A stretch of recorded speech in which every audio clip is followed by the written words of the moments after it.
But first, here at 5, our top story. Senate Republican leader Mitch McConnell is seemingly fine after falling this afternoon. Thanks for joining us. I'm Connie Leonard. And I'm Doug Proffitt. Here's what we've learned about Mitch McConnell's fall. McConnell's office confirms to WHAS11 News that the Kentucky senator fell during the Senate Republican lunch today in Washington, D.C. Medical responders visited the 82-year-old lawmaker in his office soon after the fall today. The incident, of course, follows that previous fall. In March of 2023, he fell hard inside a hotel in Washington, which led to his hospitalization and being out of office for 6 weeks. McConnell also received concern last year after 2 episodes where he seemingly froze right in front of reporters. In a statement sent to us late this afternoon, Mitch McConnell's office says, quote, he sustained a minor cut to the face and sprained his wrist. He has been cleared to resume his schedule. We can rebuild homes, we can rebuild municipal buildings, and it is right to get to celebrate those. But we never want those people who lost people they loved to think that we don't remember, because we'll always remember those families. It is a bittersweet day in Mayfield, Kentucky. Today marks 3 years since a tornado tore through the town, taking lives and homes with it. The mayor of Mayfield speaking there, her words so powerful even 3 years later. 3 years still hasn't been long enough for Mayfield to fully rebound. The governor returned today for a day full of events. Photojournalist Jessica Farley and Ian Hardwitter in Western Kentucky covering the survivors and the rebuilding. This park is one of many places in Mayfield built after the tornado struck 3 years ago. You can still see some of that damage where a house used to stand here. Its foundation, all that's left, but new foundations have been built, and the Hobbs family, their house is one example of many of people putting their lives back together. This is the living room. Danielle Hobbs and her daughter And this is the bathroom. have just a few weeks left until their new home is finished. 3 years ago, it seemed impossible. Because this time, 3 years ago, we didn't have anything but my car. That was it. That's all we had. So looking at this now, it's definitely a blessing. Today, as we remember, we pray that you comfort those that are hurting. Joined in prayer, Mayfield dedicated the 50th home rebuilt through the Hope Initiative, handing Hobbs her key. Alonzo Daniel, her co-workers, shared in the warmth. On this day, he remembers his brother, a Graves County corrections officer who died in the tornado, leading others to safety. As down as myself and sometimes the family can get about not having Robert here, it definitely makes it easy to know that people are being blessed in the process. In Mayfield, Ian Hardwitt, WHAS 11, on your side. And we've got more from Ian coming up here tonight at 6. That 50-house milestone the Hope Initiative reached today doubled the number of homes built from last year. The president of that organization gave thanks to the nearby Amish community. They donated their time to building many of those new homes. Well, today we didn't really even need a coat outside. At one point, I had an umbrella up, Connie, and now look at this. I'm seeing the sun setting here at 5:03. So, Ben, we're still on that part where the sun's setting really early. I know the winter solstice, you're going to start changing that for us. Yeah, sunset 5:22. And actually, tomorrow, our sunset's going to be 1 minute later. But the days are still very, very short for us. And this sunshine that we see is not going to be around very long, as we obviously have our sunset here shortly. And then we have most of our areas still under cloud cover. So I was just trying to find a little sunshine out there for you. 50 degrees, our current temperature. Has been fairly mild today after a high of 53, upper 40s, low 50s across the entire area. Starting to look a little cooler to the north, 43 in Paoli, 45 in Madison. So cold front starting to move in. It's going to drop us down to around freezing overnight, and wind chills will be right around or below freezing all day tomorrow. So the wind shift has happened, that northwest wind coming in. There's been a partial clearing over southern Indiana.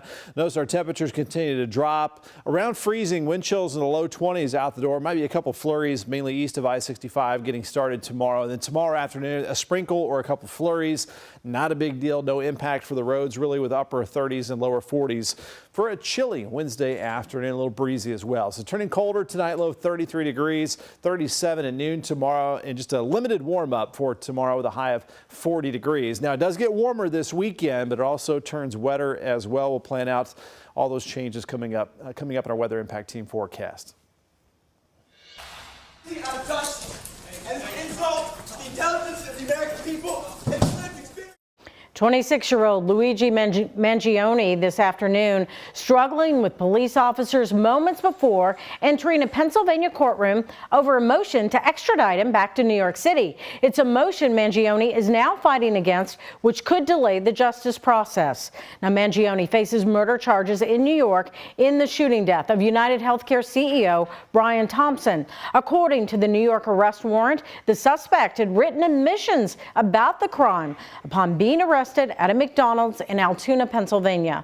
Altoona's police department says it's now facing threats in this case that's garnered widespread attention on social media. This is clearly a very polarized case. We have received some threats against our officers in building here.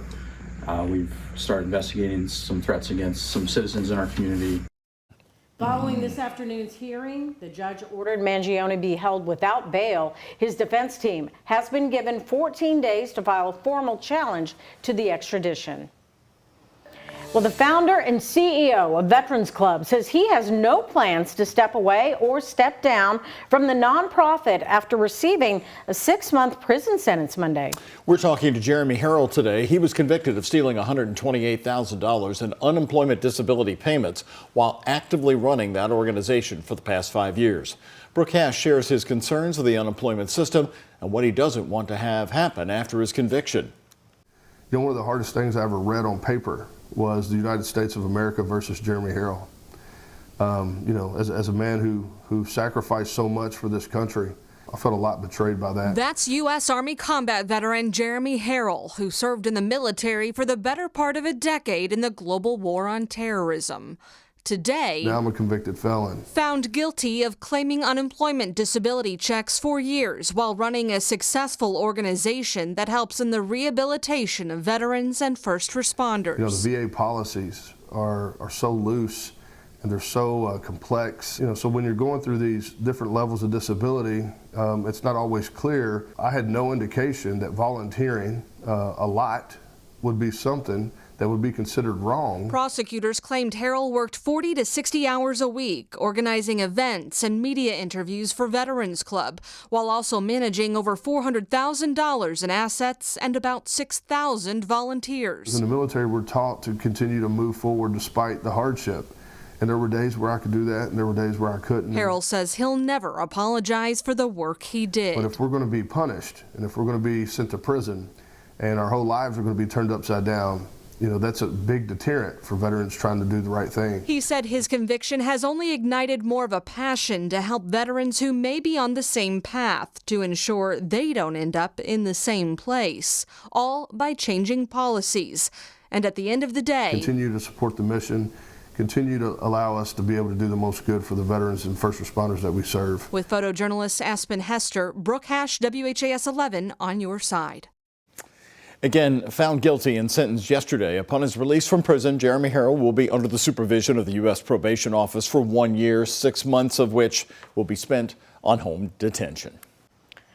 Louisville Mayor Craig Greenberg is detailing the criteria that must be met with the U.S. Department of Justice before finalizing an agreement on the incoming consent decree. According to the mayor, there are several areas his team is focused on before agreeing to federal oversight.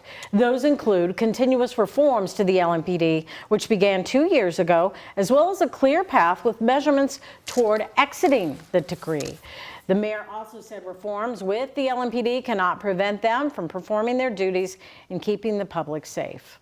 We must not handcuff our police. We must make sure that they still have the ability to reduce violent crime in our city and improve public safety.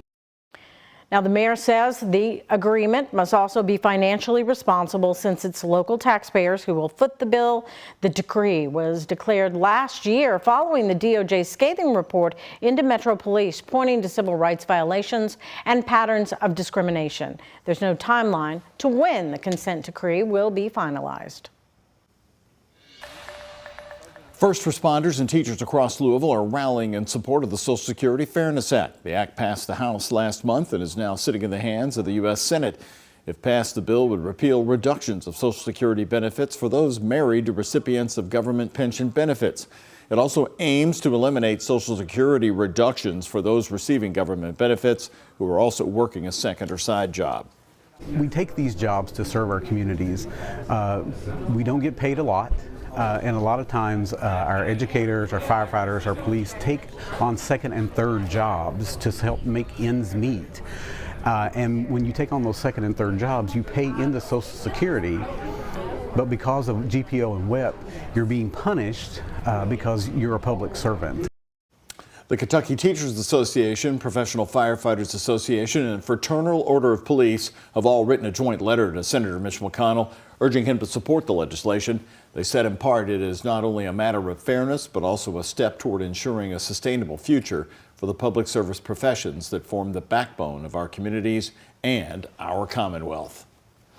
A new program announced by Louisville Metro government today aims to transform vacant downtown buildings by enticing investors with financial assistance from the state.